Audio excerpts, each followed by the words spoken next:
일차적으로 이 코페니아의 전진용 대표하고 이제 오랫동안 이제 교류를 했는데 워낙 진지하시고 그다음에 이제 이 모임에 대한 어떤 설명이 대단히 우수하시고 각 분야에서 다양하신 분들 특히 뭐 일본 분들도 계시다고 해서 새 영상 자료 중에 일본 자료를 다 뺐어요.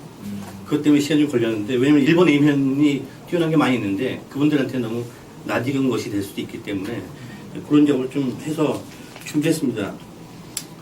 올해가 또 이제 얼마 안 남은 상태에 또 이 발표를 하게 돼서 부담 또 100배였는데 그 제목을 영상과 영상 아이디어를 통한 세상 읽기로 이제 자꾸 보니까 내가 너무 무겁게 잡지 않았나 하는 그런 생각이 좀 들더라고요. 그래서 조금 강의는 재미있게 좀 진행을 해보겠습니다. 보통 제가 특강을 나가게 되면 보통 아이디어 발상법을 좀 많이 했어요. 왜냐면 광고 대행사에서 한 7년 정도 근무를 했기 때문에 일반 사람들이 내는 영상보다는 좀 아이디어를 많이 가미하는 쪽을 제가 하고 있기 때문에 아이디어 발상법을 했는데 이번에는 거꾸로 영상을 보는 사람들 입장에서 어떻게 그 영상들을 좀 이해할 수 있을까? 그다음에 이 영상을 만드는 과정 속에는 어떤 것들이 있는가를 좀 아신다면 그 영상의 종류가 어떤 것이 있는가 아신다면 좀 더 앞으로 보시는 영상들에 대해서 이해도 좀 쉽고 그걸 또 활용하는 방법들도 생각해낼 수 있을 거라 생각해서 그렇게 준비를 해봤습니다. 제가 앉아서 진행을 하도록 하겠습니다. 네. 네.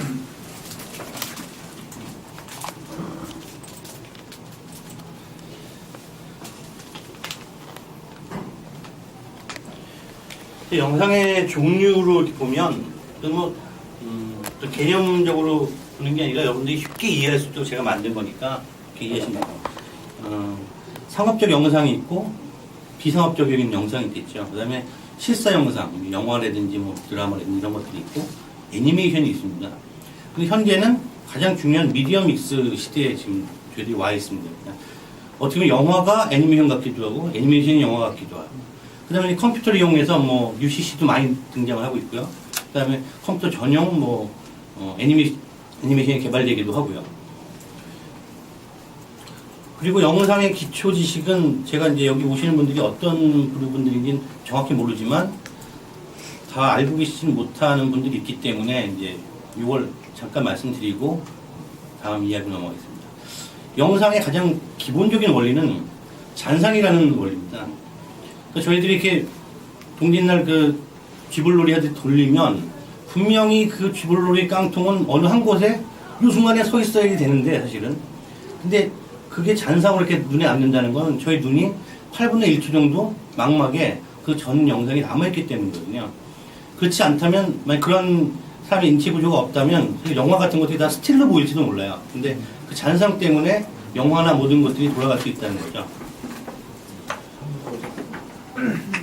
네, 진행하세요. 네. 그런 이제 잔상 효과가 하나 있고요. 가연 효과라는 것이 있습니다. 저희들이 그 저녁에 이제 이 거리를 나가면 네온 사인들이 이렇게 반짝반짝거리지 않습니까? 근데 화살표가 있는데 분명히 저에게 이쪽 뭐 술집으로 오라고 유혹을 하고 있어요. 단지 불빛은 그 자리에서 꺼졌다 켜졌다를 반복하고 있지만 저희 눈은 그걸 어떻게 해석을 하느냐 하면 이게 계속적으로 일로 가고 있다고 해석하는 거죠. 그게 가연 영상이라고 할 수 있습니다. 일단 두 가지 현상이 영상을 만드는 가장 기본적인 원리라고 할 수 있고요. 그 밑에 있는 이제 8과 24와 30이라는 것은 프레임 수입니다. 아시는 분이 있겠지만 보통 1초의 필름은 24장이 지나가게 있습니다. 여러분이 극장에서 영화를 딱 보는 순간 1초가 지나가면 24장의 그림이 순간적으로 지나가서 저희들에게 영상을 만들어내고 있습니다. 근데 이제 8프레임이라는 부분은 뭐냐면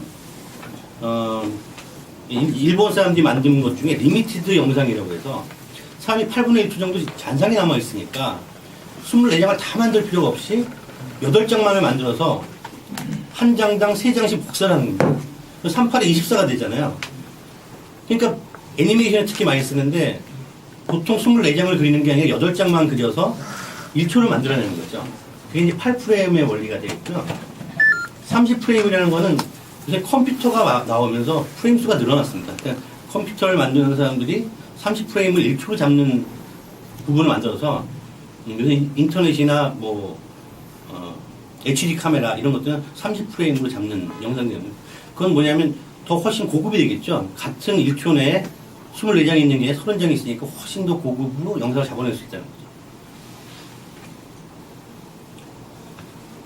이것도 이제 영상의 가장 기초입니다.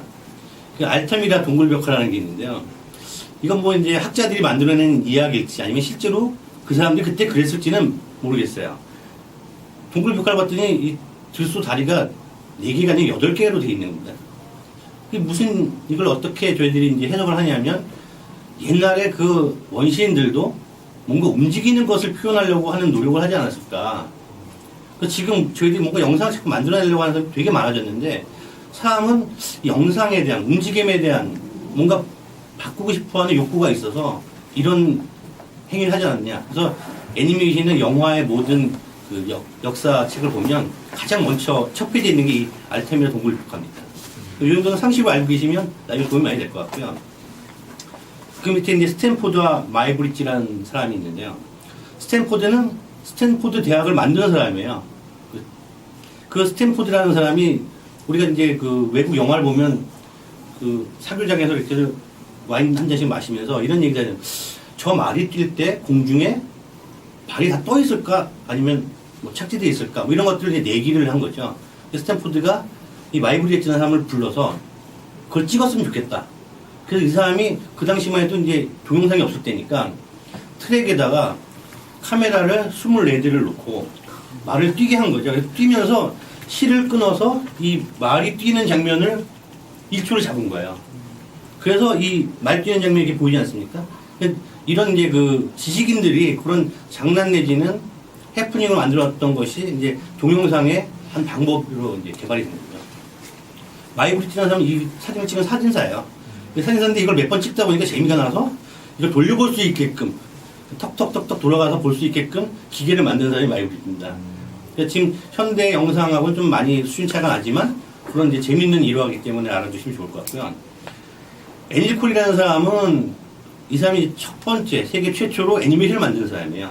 그러니까 이것도 이제 상식으로 알아주시면 되고 그렇다면 1908년이라고 하면 저희가 지금 2008년에 살고 있지 않습니까? 2009년에 살고 있죠. 그러니까 101년 전에 애니메이션이 처음 만들어졌다는 거죠. 그게 사실 역사가 그렇게 길지 않은 거예요. 애니메이션 역사가. 그리고 이 역사는 사실 영화의 역사하고도 같이 맞물려 가고 있고요. 2009년 국민 버티는 필요 없고 재밌는 게 이제 토키 애니메이션이라는 진기성 원리가 있는데 얘가 바로 미키 마우스입니다. 근데 토키 애니메이션은 건 뭐냐면 이 당시에는 사운드가 안 됐었는데 그 토키 애니메이션 때는 영상이 나갈 때 뒤에서 사람들이 소리를 만든 거죠. 뭐 뛰는 소리 뭐 이런 것들은. 그래서 사운드가 가미된 첫 번째 애니메이션이 이 진기성 원리가 되겠습니다.